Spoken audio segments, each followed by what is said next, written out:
Hey you guys, welcome back to the Film School Dropout. I changed the setup. Let me know what you guys think. I feel like this backdrop is a little more welcoming, a little more open. And if this is your first time here, welcome. Don't forget to like, follow, comment, subscribe, do all the things.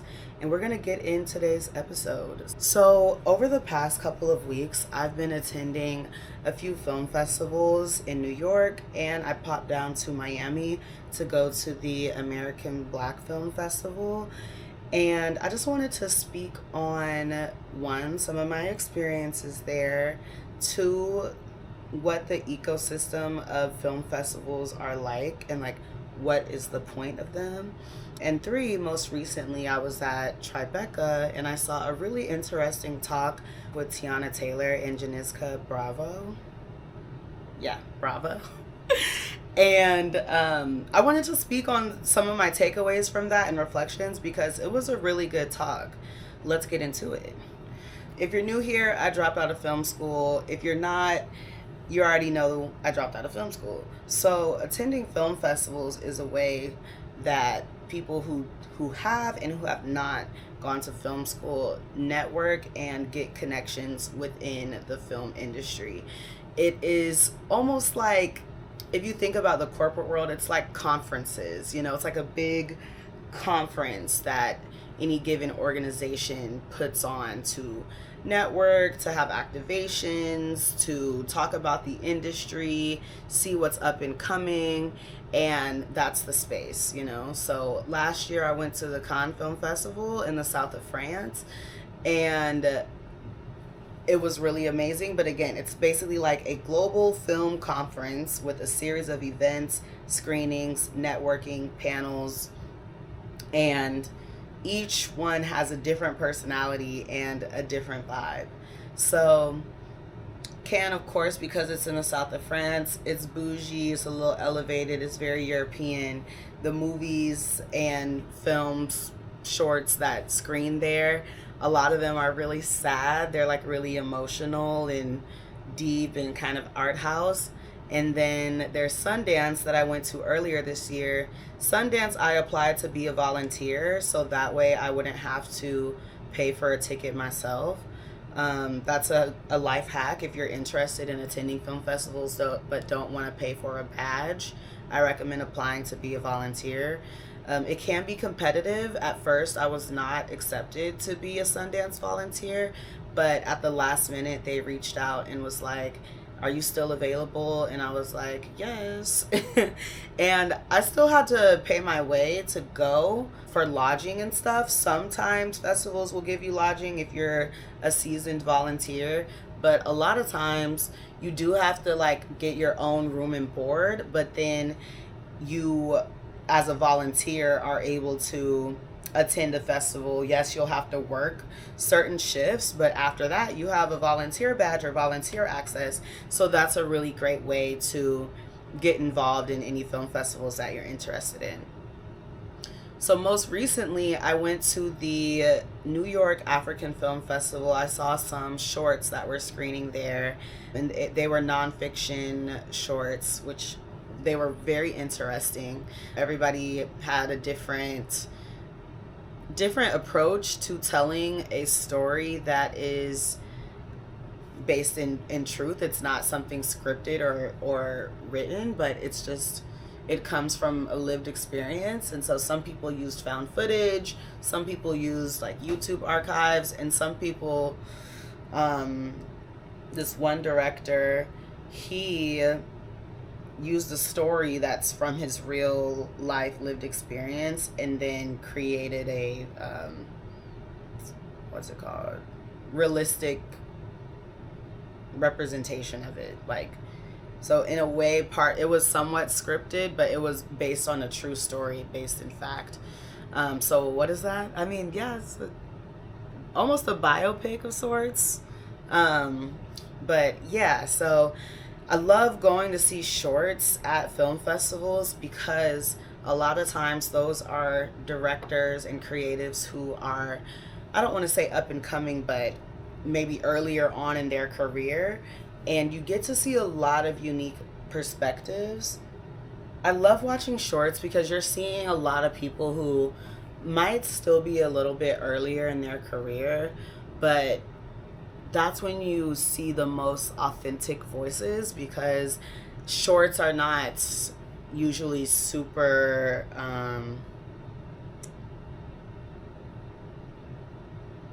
shorts are not usually super tied to like a studio's obligations or creative partners that like need things to be a certain specific way. So I find that you get really unique and original approaches to story, and I love watching shorts at film festivals, and I'm currently in development for my short, so I always find it really helpful.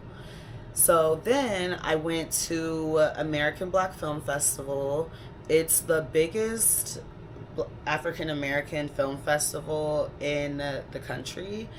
It was its 30th anniversary, and I just bought the movie pass. It was like $150, so it was relatively cheap because I did it early bird. Because sometimes film festivals can definitely get expensive, but there's certain hacks you can do to, still get the energy of a festival without breaking an arm and a leg.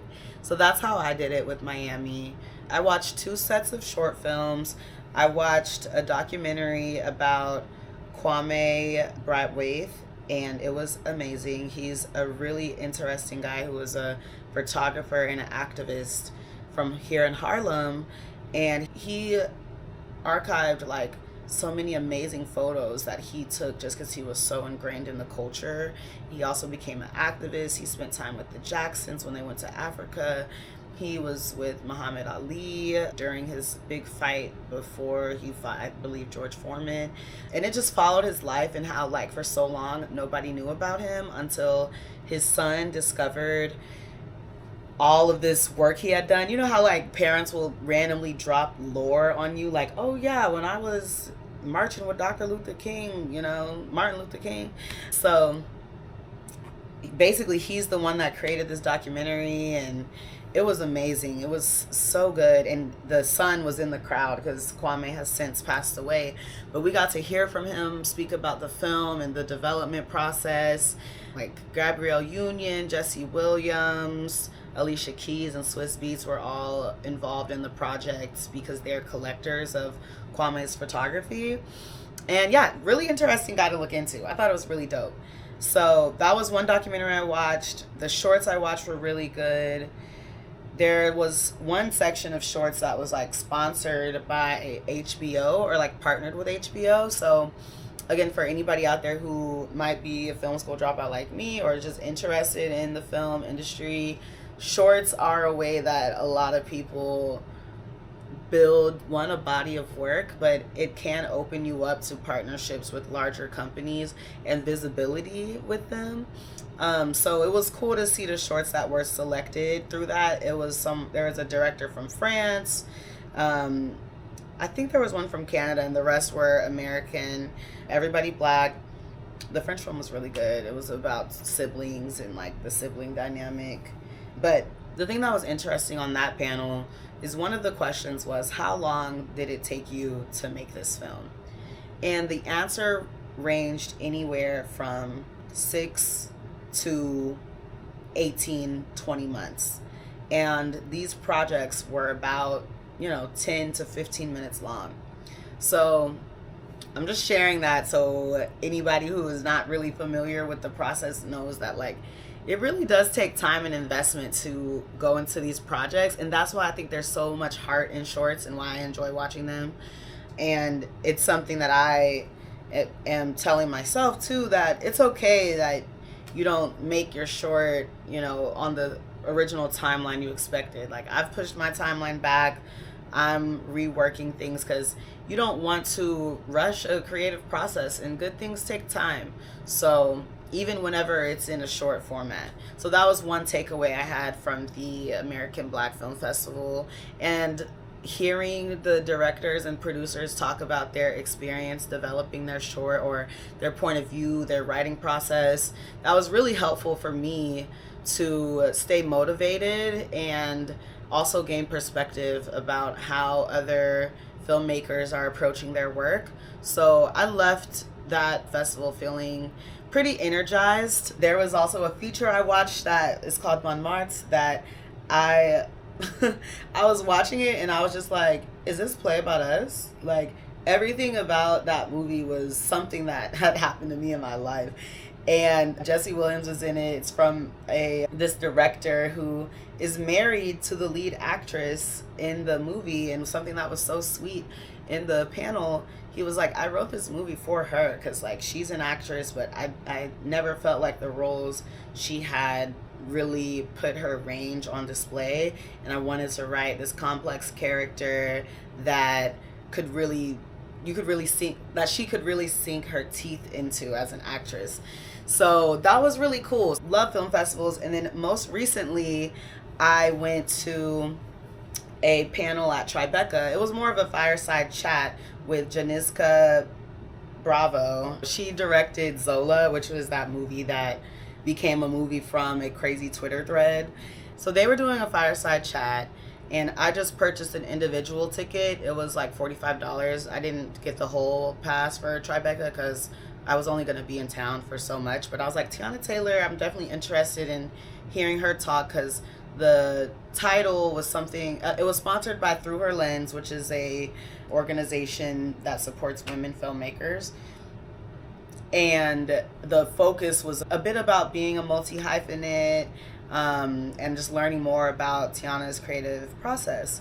So throughout, I was late a little bit, but throughout the conversation, when I walked in, they were talking about her transition from music into film, and about why Teyana felt like she had to release music or release that journey to pivot into film. And something that was really interesting there, she was like, sometimes you have to show and not tell. And I think what she was saying is like, her pivoting from music was to show people that she was serious about her career as a filmmaker or an actress, because people weren't taking her that serious. You know, they're like, do the music, focus on the music. But you know, she's going to her record label, she's like, I want to direct this music video. If we're doing this, I want to do that. And she was starting to build up more agency in that lane, but it got to a point where she knew that releasing that for that time period was necessary in order to fully step into the film world. And so I thought that was really powerful, because again, it just shows like there is power in quitting, and there's power in saying, no, I don't want to do this anymore. I'm going in a different direction, because if I keep trying to do this, you're not going to listen to me. You're not taking me seriously right now, even though this is something that I'm serious about.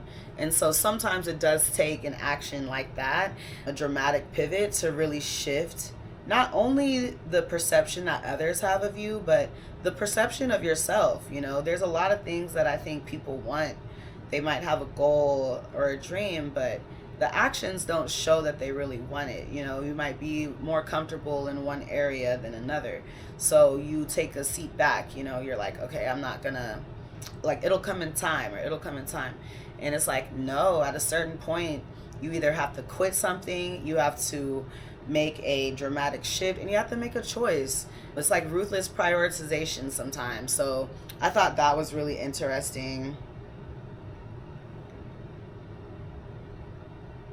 And then we talked about one of her breakthrough roles was Inez in 1001, which is a really great movie. If you haven't seen it, Teyana was like, her acting in that role is really powerful. It's a lot better than anything from like her more popular projects. Like, this character in that movie, she was really profound, and I thought the movie was really good. It was about a single mom and the journey with her son, but not in a super stereotypical way. I think it had a lot of depth. And she talked about that role and how at the time she was going through a lot, and she really had to channel a lot of what she was going through into the character. And then she related it to Perfidia in One Battle After Another. And I don't, if you've listened to a previous episode, y'all know I didn't really love the Perfidia character in One Battle After Another, but she actually spoke about the criticism that the character got. And she was just like, you know, it is what it is. Like it or not, this is how Black women are viewed and treated. And that's what this movie is about. So, but she's still powerful. She's still relentless. You know, she's still all these things.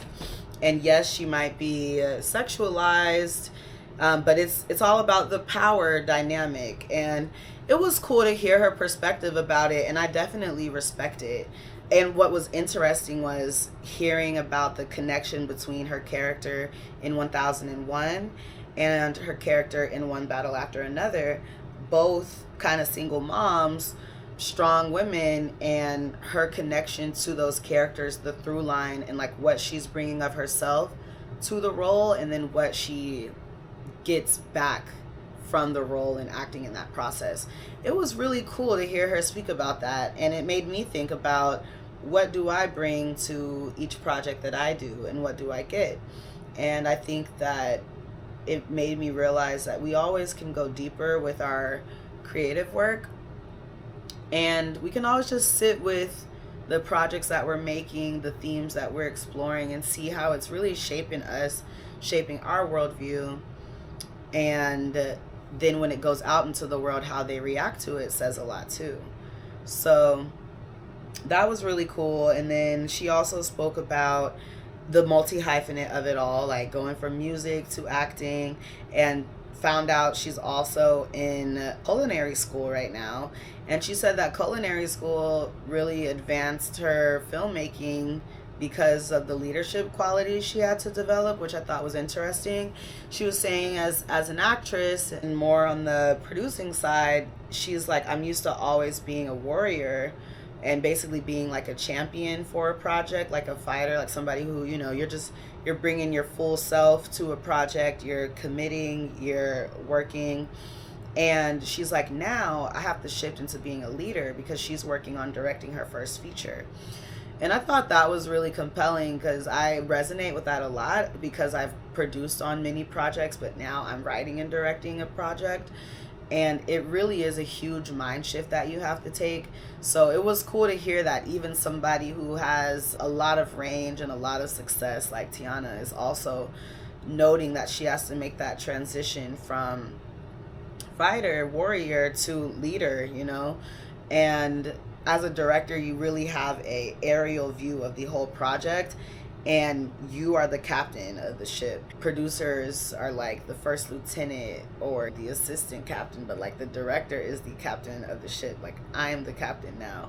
So I'm excited for her feature. She said it, I forget what she said it was called, but they start shooting in July. And she spoke about how it's been in conversation since 1001 came out, which was like back in I think they shot it in 2021, so I think it hit the festival circuit in 2023. But it just goes to show that a lot of these projects that we see are literally years in the making, and you really just got to keep your head up. You got to keep your head up. Another lesson I took from it is like, it is okay to express yourself in different creative formats, like culinary chef, music, producing, directing. Like, she's definitely a jack of all trades. And I think that's really cool that she is able to step into this role, like directing and just taking her filmmaking craft more seriously. I'm really excited to see it, and it was encouraging to see that talk, and I got a lot from it. And the main thing being like the power of quitting and the power of the pivot, and also the intimacy that you have with the characters and the writing and the projects that you do, as well as, again, patience when it comes to developing your projects and your work. And yeah, so she was really great. I would say the other talk that I'll never forget was at Sundance with Guillermo del Toro. He was the director of Frankenstein, the new one that came out with Jacob Elordi, and he's also directed a lot of other amazing movies, and he has a very distinct visual style, really successful, talented director. But hearing him speak at Sundance was also really profound, because you realize like these big names and these people that you look up to still face the same things that you do as an individual. Everybody gets no's, gets rejections. Everybody can get a little shy, a little insecure. Like even Teyana Taylor was saying like she was shy. She's like, I know I don't seem like I'm shy, but I really am.